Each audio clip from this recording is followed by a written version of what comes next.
أهل علينا شهر رمضان بالأمن والإيمان والسلامة والإسلام والتوفيق لما تحب وترضى يا ذا الجلال والإكرام. اللهم أعنا فيه على الصيام والقيام. اللهم اجعلنا ممن يصومه ويقومه إيمانا واحتسابا. اللهم أهل علينا شهر رمضان بالأمن والإيمان والسلامة والإسلام والتوفيق لما تحب وترضى يا ذا الجلال والإكرام.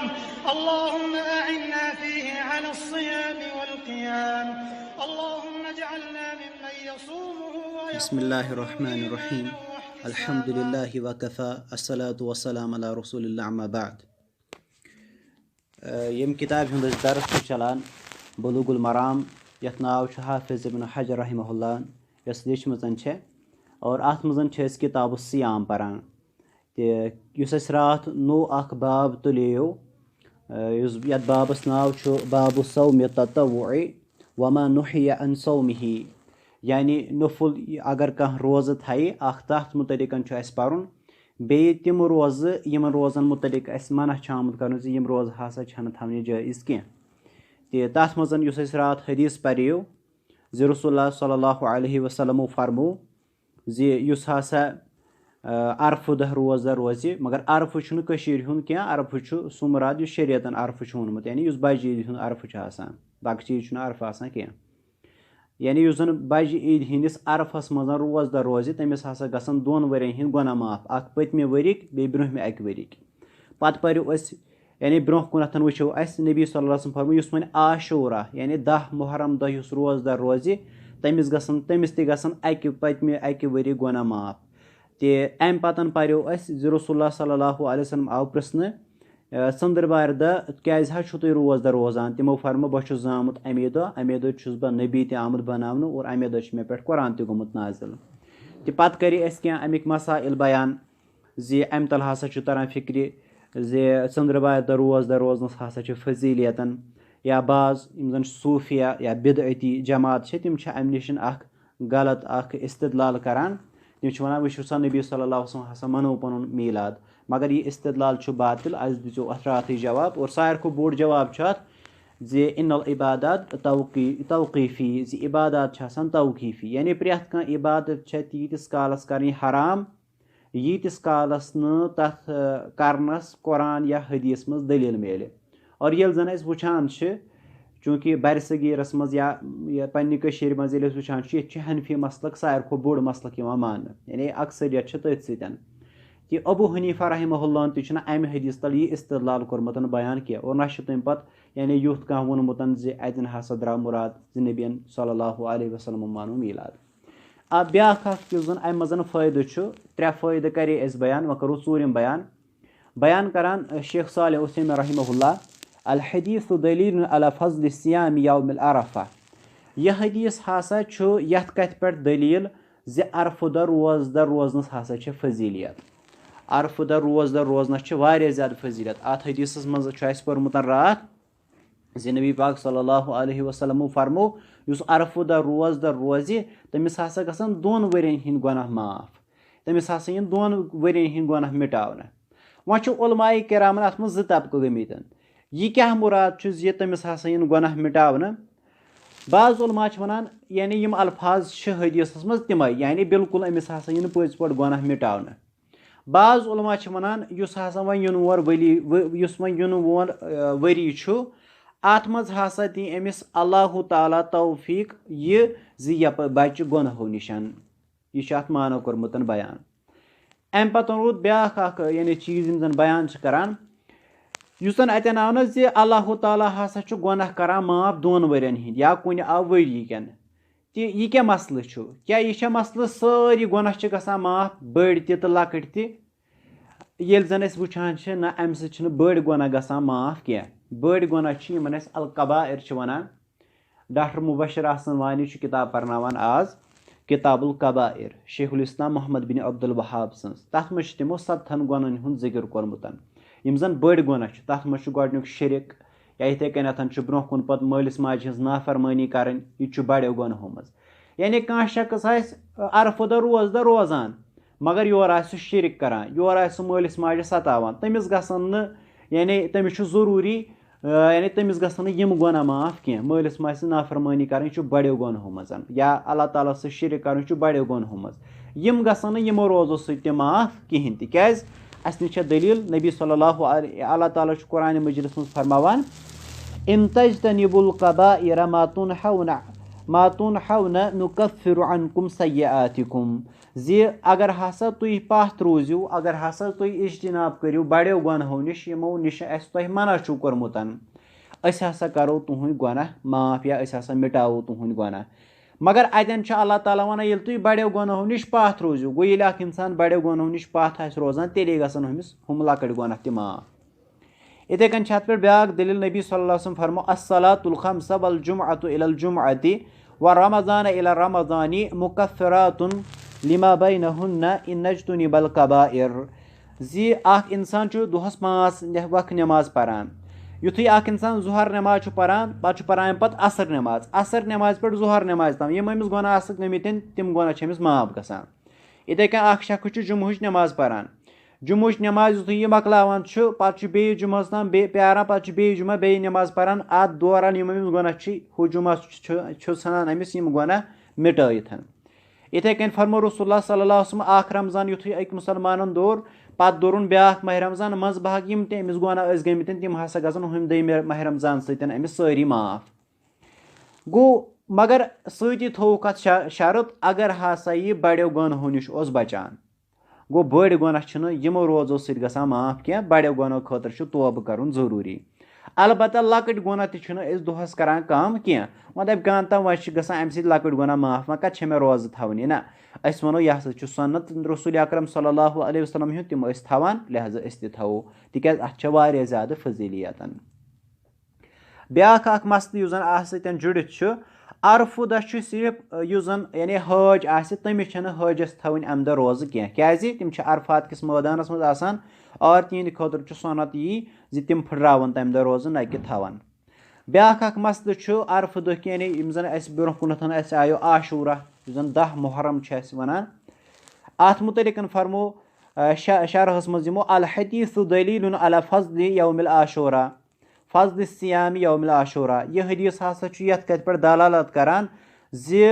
आशूरा 10 मुहर्रम 10 रोज दर रोजनस हसा फजीलियतन इब्न अब्बास रदियल्लाहु ताला अन्हु आव सवाल करने जी अगर हसा आशूरा दह कह रोज रोजदर तिमो फरमो तह मज ऑडियो यले अकिसन करू बंद तिमो फरमो इब्न अब्बास रदियल्लाहु ताला अन्हु मा अलिमतु अन्न रसूलुल्लाह सल्लल्लाहु अलैहि वसल्लम साम यौमन यतलबु फज़लुहु अलल अय्यामि इल्ला हाज़ल यौम यानी इब्न अब्बास बयान करान बन हसा यथ मज पार्टिसिपेंट अमिस नाव कहें अमिस ऑडियो यले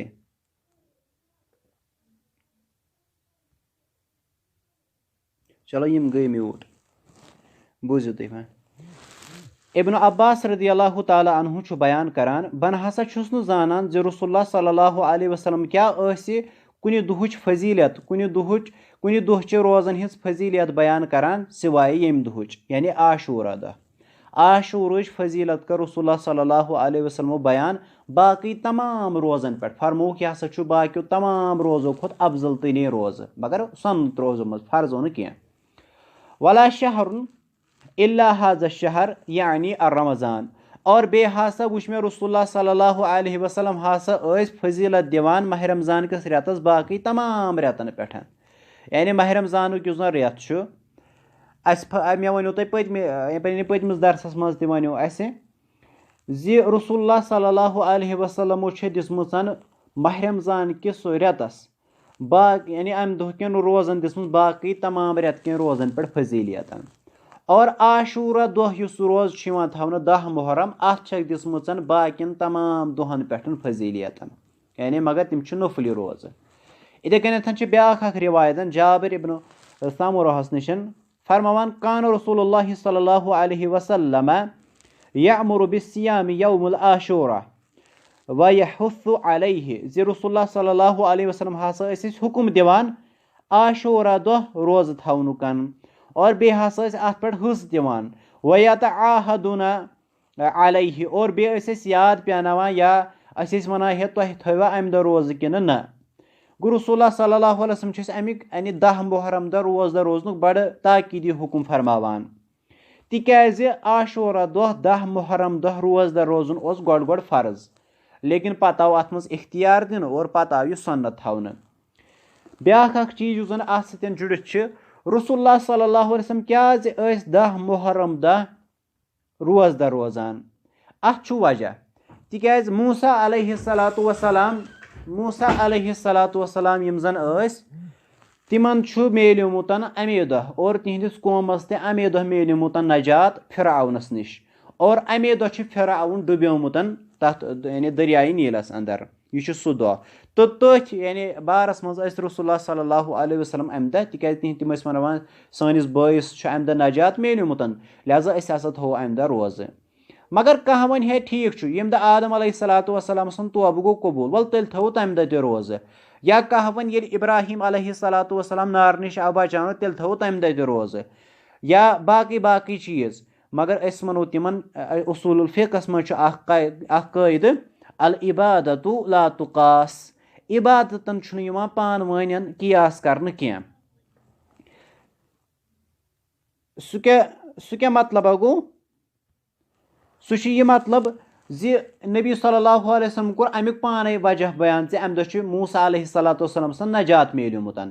مگر وۄنۍ ونہِ کانٛہہ ہے بہٕ تہِ ہسا کر عبادتن چھِنہٕ أسۍ کرُن کینٛہہ اکھ عبادت وٕچھ اسہِ کُنہِ جِنسس مُتعلق یا کُنہِ چیٖزس مُتعلق گژھان وۄنۍ دپو أسۍ ہے ییٚلہِ ہۄ عبادت آیہِ کرنہٕ یہِ تہِ کرو أسۍ أتھۍ پٮ۪ٹھ تراوون یہِ تہِ کرو أسۍ توے یہِ چھُنہٕ شرحس منٛز جٲیز کینٛہہ عبادتن ہیٚکہِ نہٕ پانہٕ ؤنۍ قیاس گٔژھِتھ کہیٖنۍ تہِ نہٕ بیاکھ اکھ چیٖز یُس زن امہِ حدیث تل اسہِ سمجھیو وَيُستحب صِيام التاسع مع العاشر مگر 10 محرمس سۭتۍ سۭتۍ چھُ وۄنۍ 9 محرم تہِ روزدر روزُن یہِ چھُ سُنت یہِ چھُ حدیث سۭتۍ ثٲبت زِ نبی صلی اللہ علیہ وسلمن آو پرژھنہٕ یا رسول اللہ صلی اللہ علیہ وسلم 10 محرم حظ چھِ یہوٗد تہِ روزان روزدر تِمو فرمو تیٚلہِ روزو أسۍ 9 تہٕ 10 تاکہِ یہوٗدن گژھِ مُخالفت اور ابن عباس رضی اللہ تعالیٰ عنہ چھُ بیان کران صومو التاسع خالف الیہوٗد 9 یعنی محرم ٲسِو سا روزدر روزان تاکہِ یہوٗدن گژھِ مُخالفت تِکیازِ یہوٗد چھُ روزان 10 محرم أسۍ روزو 9 تہٕ 10 تِمن گژھِ یِتھ کٔنۍ مُخالفت بعض چھِ یہِ دپان ہے ہسا فرمو رسول اللہ صلی اللہ علیہ وسلم اور یہِ امہِ یعنی یہِ سند تہِ چھِ اسہِ اکھ مِلان یہِ حدیث تہِ چھُ مِلان مگر سُہ چھُ ضعیٖف یہِ چھُ ابنِ عباسس پنُن قول کانٛہہ چھُ ونان مثال کے طور پر أسۍ ہسا کرو کٲم نتہٕ ہسا تھاوو 9 تہٕ 10 نتہٕ تھاوو 10 تہٕ 11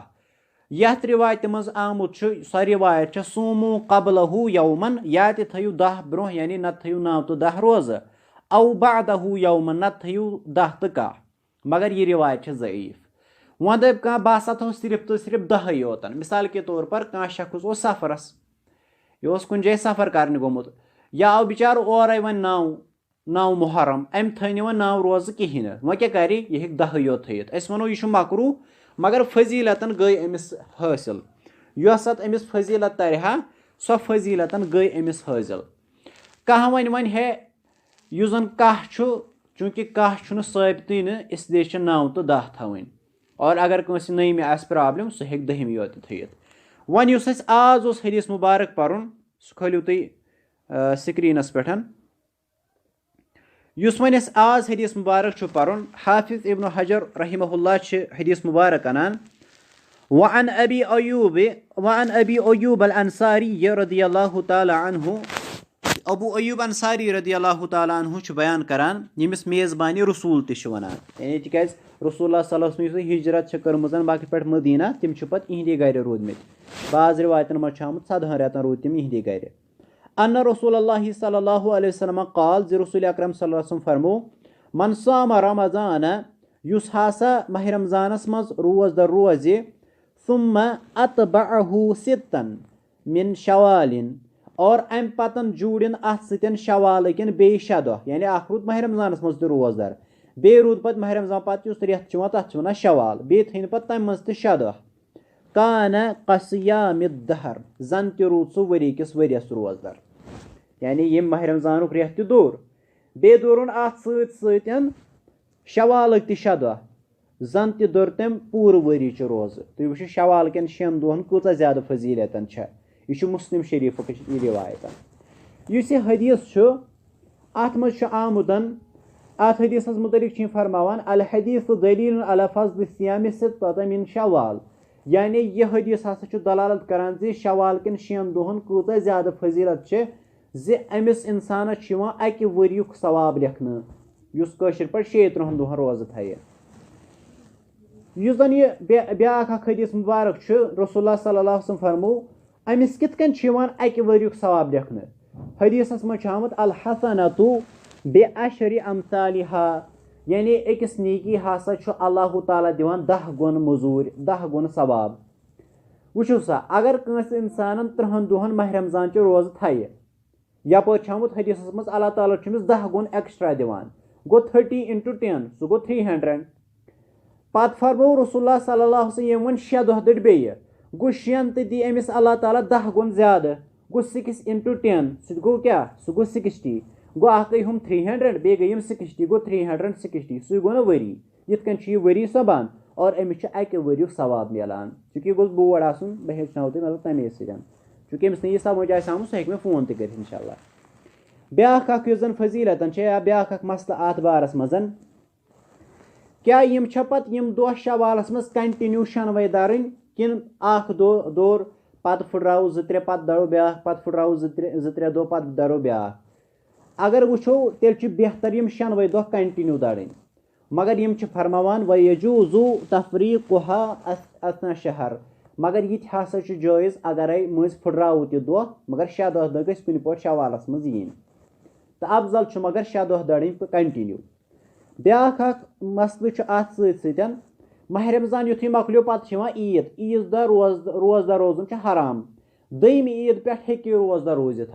क्या यह दम ईद पे स्टार्ट कर बेहतर तो अफजल दम ईद पे ताकि यिथकन यानी अकिस इंसान रगबत शौक आसान है बह थवा बे रोज और अल्लाह ताला यह माह रमजान रगबत थवन रोजन हज रगबत थवन यह अल्लाह ताला वारिया ज्यादा पसंद लिहाजा अगर सह पे दम ईद पे लगे रोजदार रोजन बेहतर रोजस ती तिकाज अमिस हाल गमच लिहाजा तम 6 दह गसन अमिस पे सहल तो आसान मगर वन अगर अमिस बासान ए बह गोस माह रमजान मज कमजोर बना हेकन वो 6 दह दड़ित थोड़ा बहुत यह मे बे स्ट्रेंगथ पत दड़हा बह पत ब्रोह कुन यम 6 दह ठीक सह हेक दड़ित क्या अत हदीसस मज आमुतन मन साम रमजान यह माह रमजान रेत तोड़ सोरे रेत सुम्मा अतबअहु अत आनो सुम्मा और सुम्मा गसान इस्तेमाल तराखी यानी गेप खतर गो अतन हे गेप थत यह जरूरी कह दम ईद पे थवन यह पे तम पे थत लेकिन अगर अमिस बासान अमिस कहें प्रॉब्लम यह अती थत गो अम हदीस तल तरह फिक्र जि शवालस मजन 6 दह दड़न यह हसा वारिया ज्यादा फजीलत कम अम पतन परो ब्याख हदीस बयान करा हाफिज इब्न हजर रहिमहुल्लाह यह करो तुम स्क्रीनस पे वन अबी सईद अल खुदरी अबू सईद खुदरी रदी अल्लाह तआला अन्हु बयान करान क़ाल रसूलुल्लाह सल्लल्लाहु अलैहि वसल्लम जे रसूल अकरम सल्लल्लाहु अलैहि वसल्लम फरमो मा मिन अब्दिन यसूमु यौमन फी सबीलिल्लाह यम शख्सन हासा अल्लाह ताला सन्दि वत मज अख दह दोड़ रोजदार रोज इल्ला बाअदहुल्लाहु बिज़ालिका यौमि अन वजहिन नार 70 खरीफन जी तमिस हसा अल्लाह ताला जहनम के नार निश 70 वरी दूर करान मगर यम नफली रोज यानी माह रमजान वरय अगर कंस शख्सन अल्लाह ताला सन्दि वत मज अख दह रोज थो अल्लाह ताला तमिस जहनम निश 70 वरी दूर निवान तुम वो अख दह नफली रोज थवन यूत सवाब तो फर्ज रोजन कूता सवाब तेल बन यह मुत्तफ़क़ुन अलैहि हदीस मगर यम अल्फाज इमाम मुस्लिम रहमहुल्लाह अनमितन युस यह हदीस मुबारक अत मज मा मिन अब्दिन गो यह मर्द योत अत मज जन अत मज प्रेथ कह मुसलमान दयम चीज फी सबीलिल्लाह यतन इब्नुल जौज़ी रहमहुल्लाह करान बयान कुरान तो हदीसस मज यतन फी सबीलिल्लाह लफ्ज यह अमुक माना हसा छु आसान जिहाद फी सबीलिल्लाह, यानी मुराद छु येल मुजाहिद थये अल्लाह ताला सिन खतर अख दोह रोज, यह हसा फजीलत हसा छु तमसी, यानी तमिस हसा थये अल्लाह ताला जहानम निश 70 वरी दूर। यह अख कौल इस इब्नुल जौजी रहमहुल्लाह छु बयान करान। इमाम कुर्तुबी रहमहुल्लाह छु बयान करान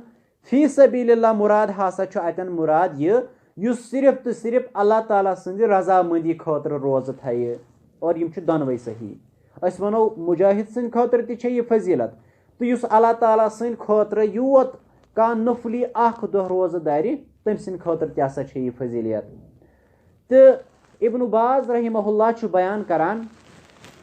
मगर युस जन इमाम कुर्तुबी छु बयान करान जे अल्लाह ताला सिंद रजा खतर यम अख दो रोज थये तमिस हसा छ यह फजीलतन, और इब्न बाज वन यह हसा छु ज्यादा कवी।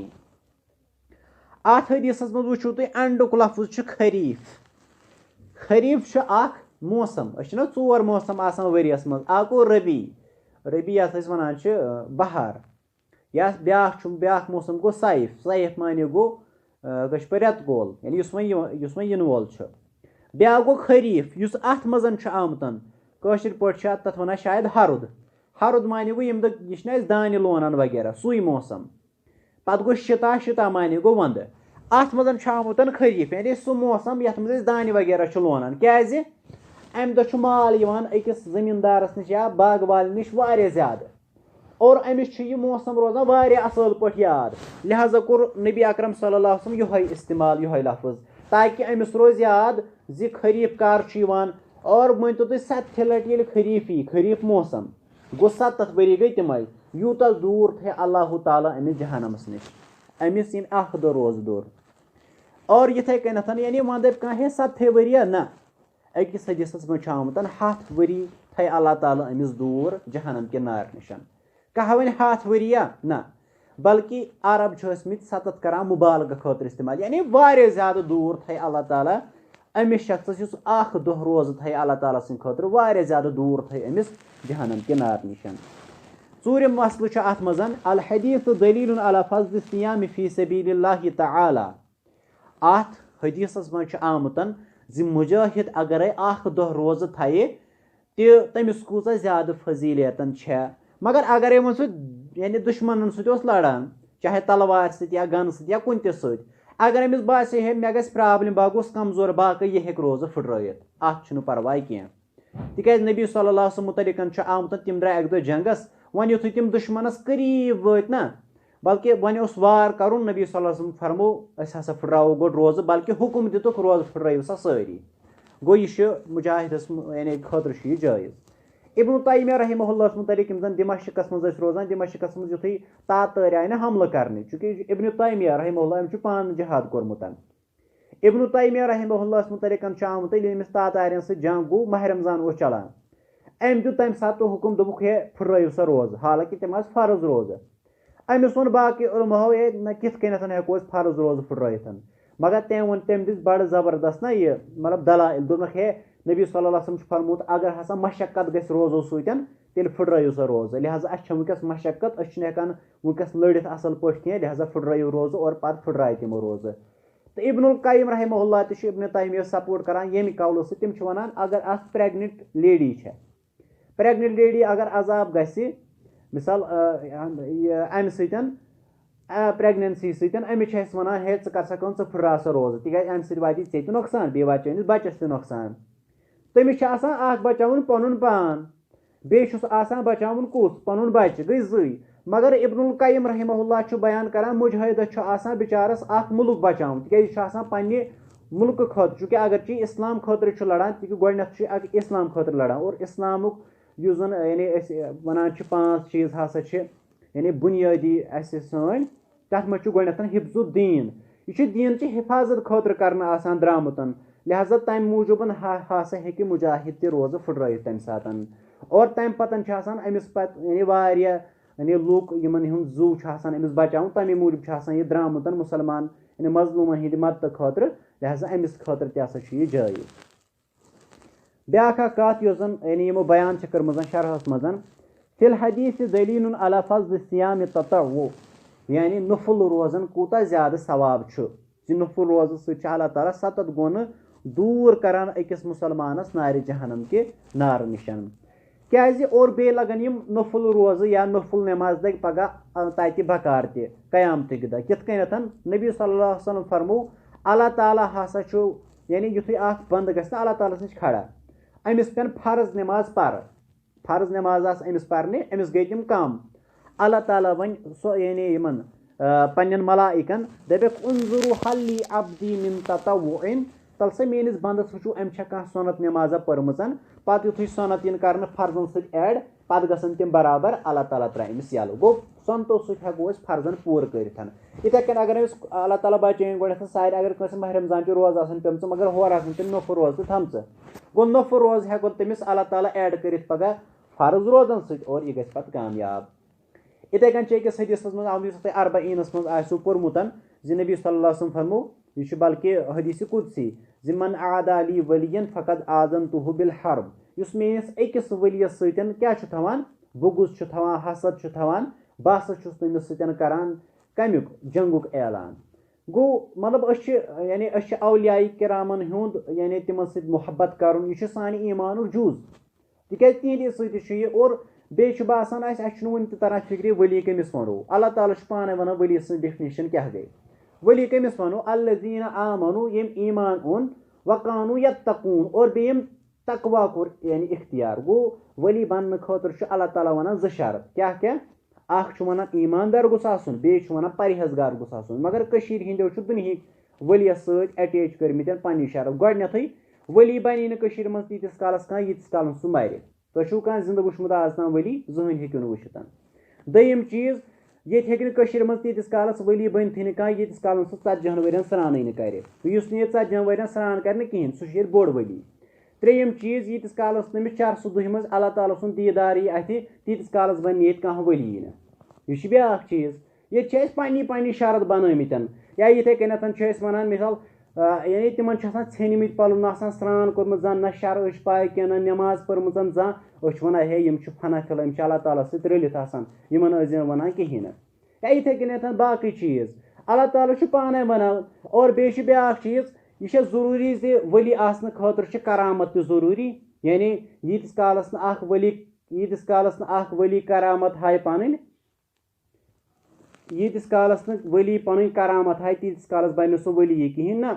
बल्कि वुचु सा यम जन वनकस उलमा मिसाल शेख मोहसिन अल अब्बाद अब्दुर्रज़ाक अल बदर या मतलब वनकस पूरे दुनिया में शेख सालिह फौजान बहुत वन ये वनकस कायनात मज वली तेल दुनिया मज कह वली न या ये मतलब मज सन उलमाए किराम उलमाए हक ये तम अल्लाह ताला सद वली तेल कुछ पे अल्लाह ताला सद वली तुम कुछ अनवन तेल यह कस नव जनरेशन तेल तो सू बनावन वली वलियस बनस खतर जै शरत आ गोस आसुन ईमान बे गोस आसुन तकवा वो यम ज शरत अमिस मज जमा गसन और अमाल सालिहात वगैरह तो सह बनान वली तो अस मगर पन यानी तसव्वुर थोमुतन और तवे वनान हे वली हसा यथ बना बे कंस वलियस सत अल्लाह ताला बचैन दुश्मनी क्या यम वलियस सत दुश्मनी थो तमिस सत अल्लाह ताला करान ऐलान जंगुक यानी बस तमिस सत करान क्या जंगुक ऐलान और यमिस अल्लाह ताला से जंग लगे सह कत हेक पत जीनित अल्लाह ताला तमिस दुनिया मज कर जलील और आखिरत मज कर जलील युस तुहंदन वलियन सत दुश्मनी थाए अम पे फरमो नबी अकरम सल्लल्लाहु अलैहि वसल्लम जी अख बंद हसा अल्लाह ताला करीब गसान सारे खुद ज्यादा कम सतन सह फराइज अदा करान और पत युथु फराइज कर अदा पत युथु नवाफिल तो सनत तो अदा करान पत हसा तम सत गसान वारे ज्यादा अल्लाह ताला करीब गो यूत ज्यादा नफली रोज थो तूत गो अल्लाह ताला करीब तथ कन मकलो यह हदीस मुबारकन ब्या चूँकि अस मकलो वक्त त लिहाजा आज गो युतुय व आखिरु दवाना अल्हम्दुलिल्लाहि रब्बिल आलमीन वस्सलामु अलैकुम वरहमतुल्लाहि वबरकातुहू अगर मैं सवाल आस क्या सो हेकु तुम व्हाट्सएपस पे पृछित।